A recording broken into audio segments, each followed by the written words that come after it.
ओम नमो भगवते वासुदेवाय। स्वागत है आप सभी का हमारे चैनल पर। आज के इस वीडियो में आप सुनेंगे माघ मास के महात्म्य के 28वें अध्याय की कथा। तो कथा आरंभ करने से पहले आपसे एक ही आग्रह है, अगर अभी तक चैनल को सब्सक्राइब नहीं किया है, पहली बार चैनल पर आए हैं तो चैनल को सब्सक्राइब करके बेल आइकन पर क्लिक कर लीजिए।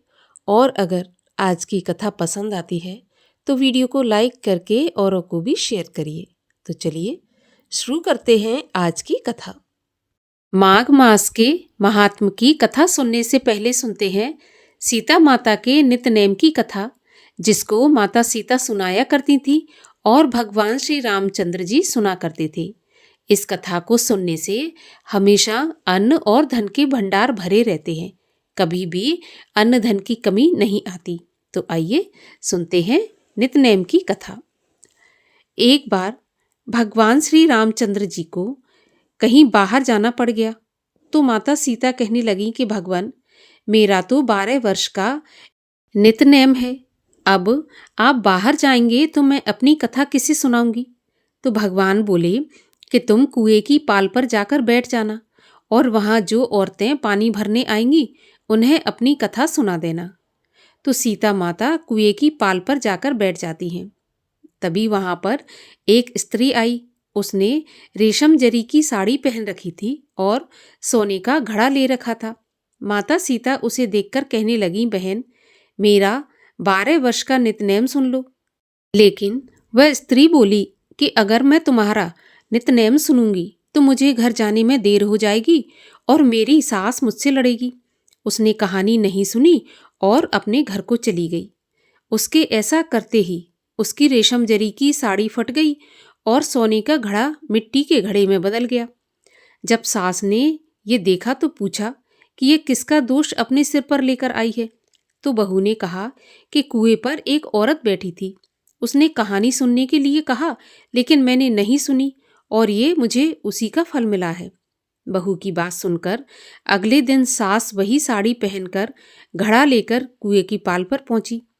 सास को वहीं पर माता सीता बैठी मिली तो माता सीता ने कहा कि बहन, मेरी नित्यनेम की कहानी सुन लीजिए। तो सास बोली कि एक बार की तो छोड़ो, मैं तो 4 बार कहानी सुन लूंगी। सास के ऐसा कहते ही सीता माता उसे कहानी सुनाने लगी। राम आए लक्ष्मण आए, देश के पुजारी आए, नित्यनेम का नेम लाए, आओ राम बैठो राम, तपी रसोई जेओ राम, माखन मिश्री खाओ राम, दूध बताशा पियो राम, सूत के पलका मोठो राम, शाल दुशाला पोठो राम, शाल दुशाला ओढ़ो राम, जब बोलूं जब राम ही राम, राम संवारे सबके काम, खाली घर भंडार भरेंगे, सबका बेड़ा पार करेंगे, श्री राम जय राम जय जय राम। सास बोली, बहन, कहानी तो बहुत अच्छी लगी। कहानी सुनकर सास घर को चली गई। तभी उसकी साड़ी फिर से रेशम जरी की बन गई, मिट्टी का घड़ा फिर से सोने के घड़े में बदल गया। तब बहू कहने लगी, सासू माँ, आपने ये सब कैसे किया? तो सास ने कहा, बहू, तू दोष लगाकर आई थी और मैं दोष उतार कर आ रही हूँ। बहू ने पूछा कि वह कुएं वाली स्त्री कौन है? तब सास बोली कि वे सीता माता थीं। वे पुराने से नया कर देती हैं, खाली घर में भंडार भर देती हैं, लक्ष्मी जी का वास घर में कर देती हैं, आदमी की जो भी इच्छा हो उसे पूरा करती हैं। तो बहू बोली कि ऐसी कहानी मुझे भी सुना दो। तो सास बोली, ठीक है, तुम भी सुनो। और सास ने कहानी कहनी शुरू की।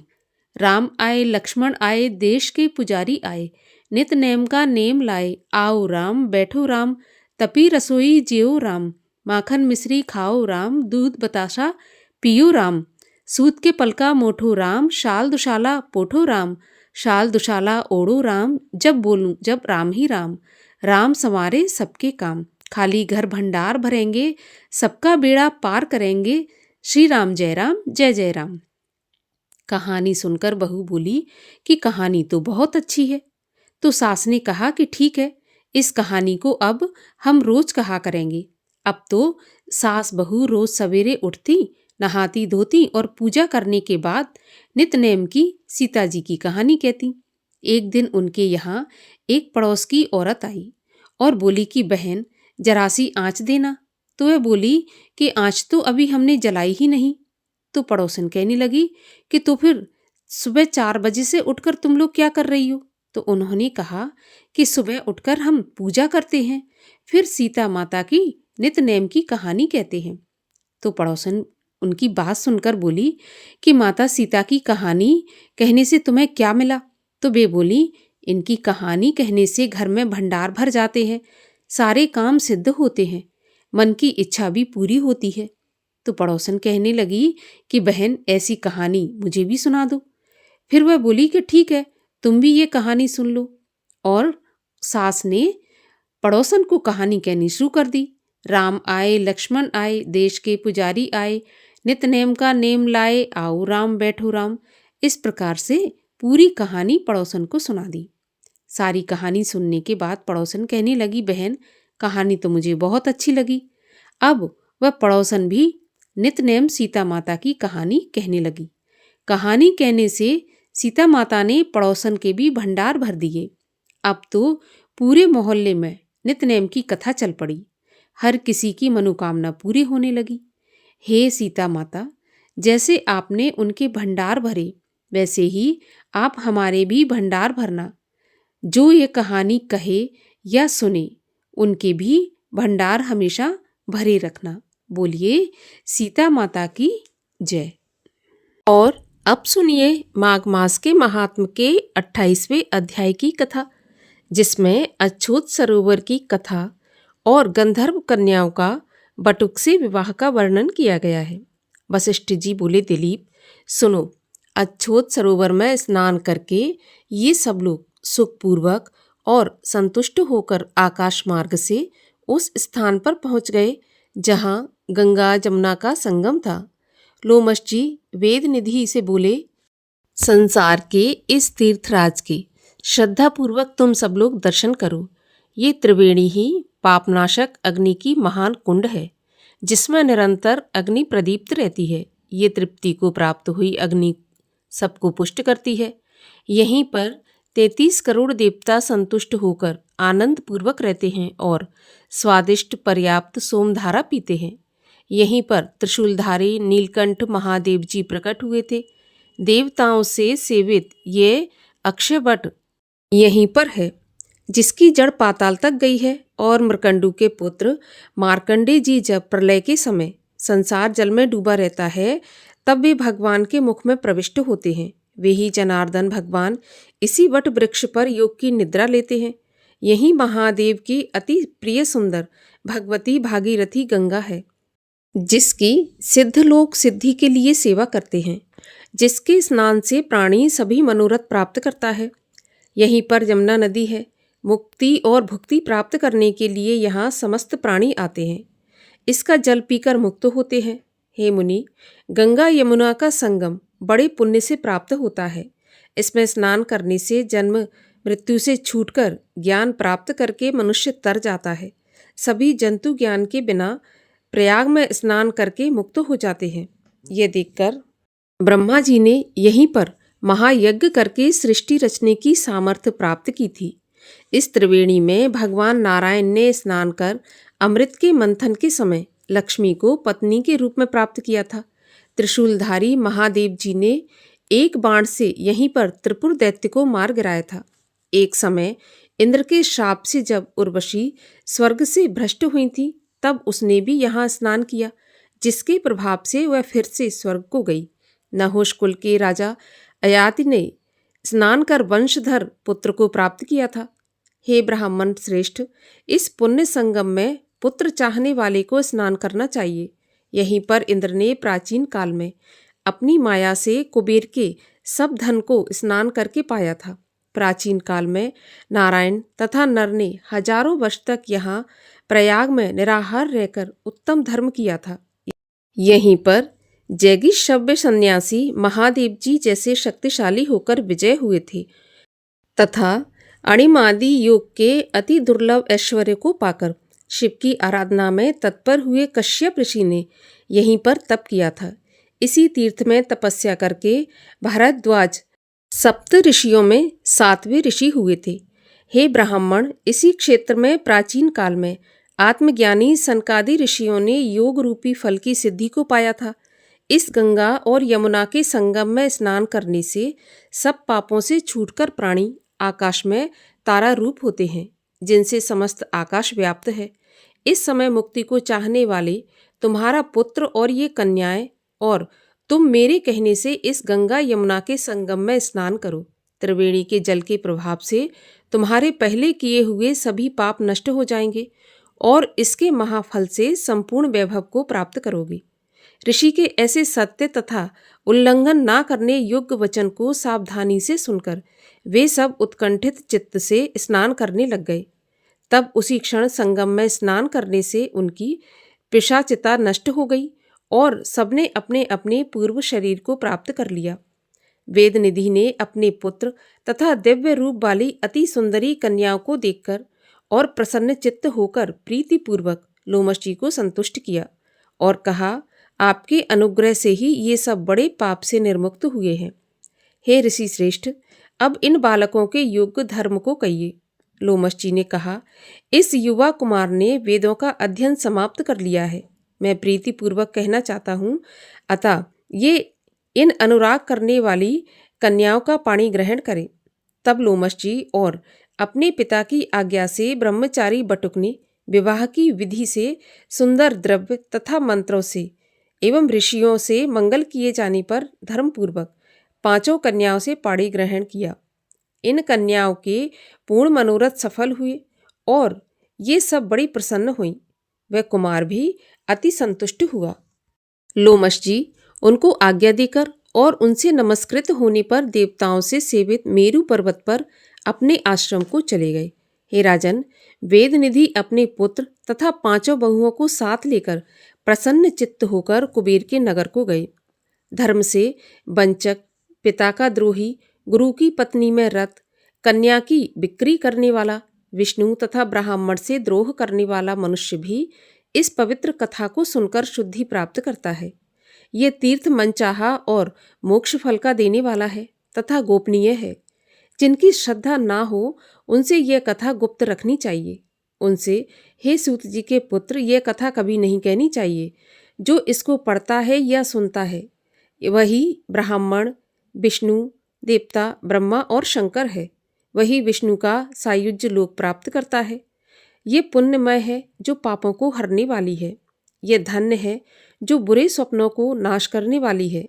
इस महात्म को सुनकर इसके पढ़ने वाले का पूजन करें। गौ, भूमि, स्वर्ण तथा वस्त्र देने से विष्णु भगवान प्रसन्न होते हैं। जो इस दिव्य महात्म को सुनता और याद करता है वह सभी पापों से छूटकर विष्णु लोक को जाता है और उसकी सभी मनोकामनाएं पूर्ण होती हैं। वह सुरलोक को विजय करता है, जो धर्महीन के लिए दुर्लभ है। इस महात्म को ब्रह्मा जी ने पहले वशिष्ठ मुनि से कहा, फिर दत्तात्रेय जी ने कहा, पश्चात में वशिष्ठ जी ने राजा दिलीप से कहा और मैंने यह कार्तवीर्य को सुनाया। जिसके घर में लिखा हुआ यह महात्म सर्वदा पूजा जाता है, उसके घर में सर्वदा भगवान नारायण पूजित रहते हैं। पुष्कर तीर्थ में, प्रयाग में, गंगा सागर में, देवालय में, कुरुक्षेत्र में तथा विशेषकर काशी में इसका पाठ अवश्य करना चाहिए। पुष्कर तीर्थ में ग्रहण में इसका पाठ करने से दुगना फल प्राप्त होता है तथा जो मन लगाकर इसको सुनता है और पुराण बाँचने वाले ब्राह्मण का पूजन करता है, हे सूत जी के पुत्र, गाय, भूमि, वस्त्र, आभूषण इत्यादि अमूल्य पदार्थ दान में देता है, उसको किसी प्रकार की पीड़ा नहीं होती और वह मरने पर वैष्णव पद को प्राप्त होता है। यहाँ पर 28वें और अंतिम अध्याय का समापन होता है। और अब सुनिए श्री कृष्ण चालीसा। वंशी शोभित कर मधुर, नील जलद तन श्याम, अरुण अधर जनो बिंब फल, नयन कमल अभिराम, पूर्ण इंद्र अरविंद मुख, पीतांबर शुभ साज, जय मन मोहन मदन छवि, कृष्ण चंद्र महाराज। जय यदुनंदन जय जगवंदन, जय वसुदेव देवकी नंदन, जय यशोदा सुत नंद दुलारे, जय प्रभु भक्तन के दृग तारे, जय नट नागर नाग नथैया, कृष्ण कन्हैया धैनु चरैया, पुनि नख पर प्रभु गिरवर धारो, आओ दीनन कष्ट निवारो, वंशी मधुर अधर धरि टेरी, होवे पूर्ण विनय यह मेरी, आओ हरि पुनि माखन चाखो, आज लाज भारत की राखो, गोल कपोल चिबुक अरुणारे, मृदु मुस्कान मोहिनी डारे, रंजित राजीव नयन विशाला, मोर मुकुट बैजंती माला, कुंडल श्रवण पीत पट आछे, कटि किंकणी काछे नी काछे, नील जलज सुंदर तनु सोहे, छवि लख सुर नर मुनि मन मोहे, मस्तक तिलक अलख घुंघराले, आओ कृष्ण बांसुरी वाले, कर पही पान पूत नहीं तारो, अका बका कागा सुर मारो, मधुबन जलत अगिन जब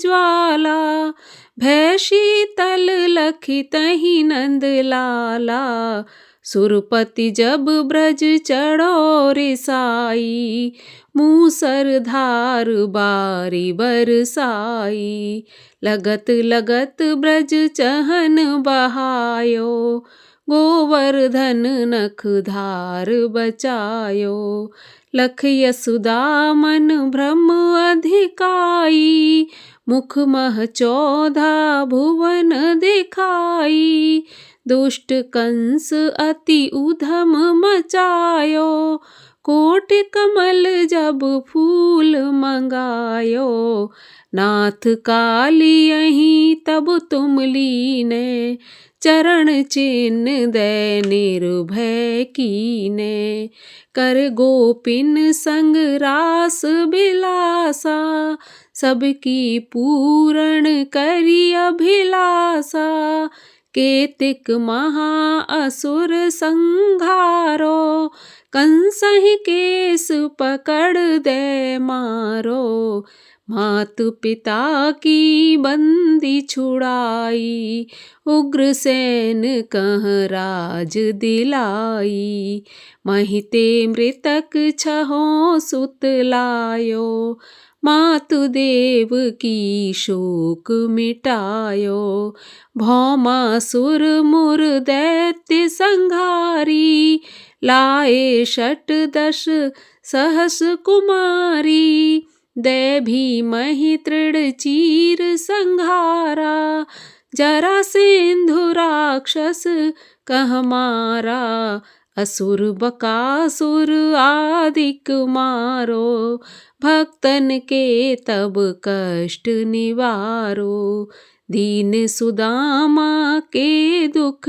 टारो, तंदुल 3 मूठ मुख डारो, प्रेम के साग विदुर घर मांगे, दुर्योधन की मेवा त्यागे, लखी प्रेम की महिमा भारी, ऐसे श्याम दीन हितकारी, मारथ के पारथ रथ हाके, लिए चक्र कर नहीं बल धाके, निज गीता के ज्ञान सुनाए, भक्तन हृदय सुधा बरसाए, मीरा थी ऐसी मत वाली, विष पी गई बजा कर ताली, राणा भेजा सांप पिटारी,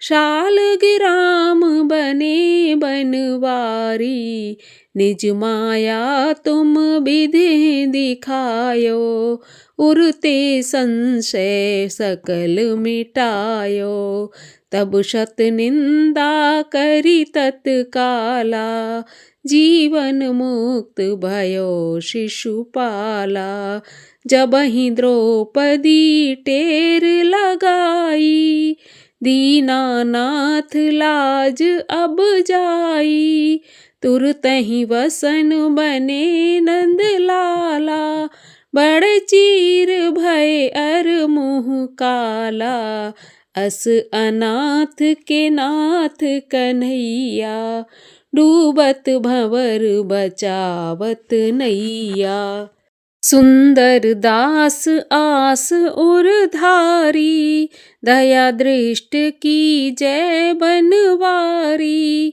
नाथ सकल मम कुमति निवारो, क्षमहु वेग अपराध हमारो, खोलो पट अब दर्शन दीजै, बोलो कृष्ण कन्हैया की जय। यह चालीसा कृष्ण का पाठ करे उर्धार, अष्ट सिद्ध नवनिध फल लहे पदारथ चार।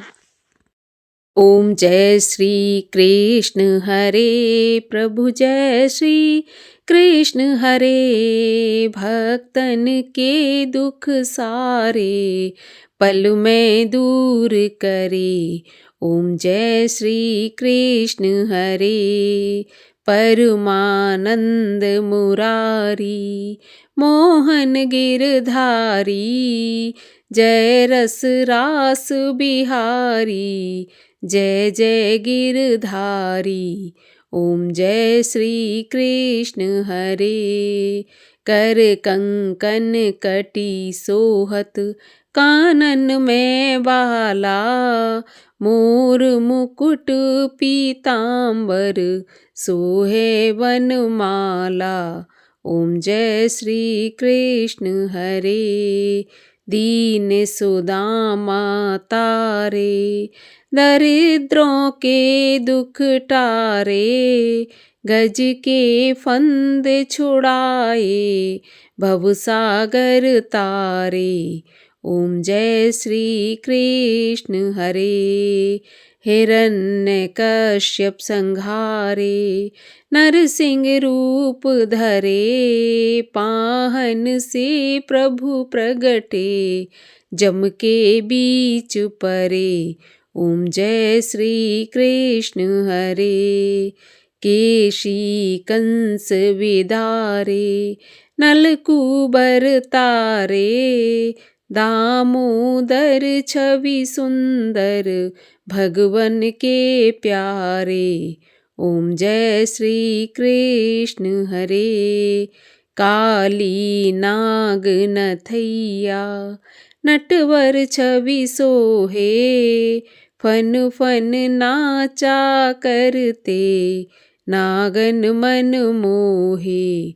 ओम जय श्री कृष्ण हरे, राज्य उग्र सैन पाए, माता शोक हरे, द्रुपद सुता पत राखी, करुणा लाज भरे। ओम जय श्री कृष्ण हरे, बोलिए श्री कृष्ण भगवान की जय।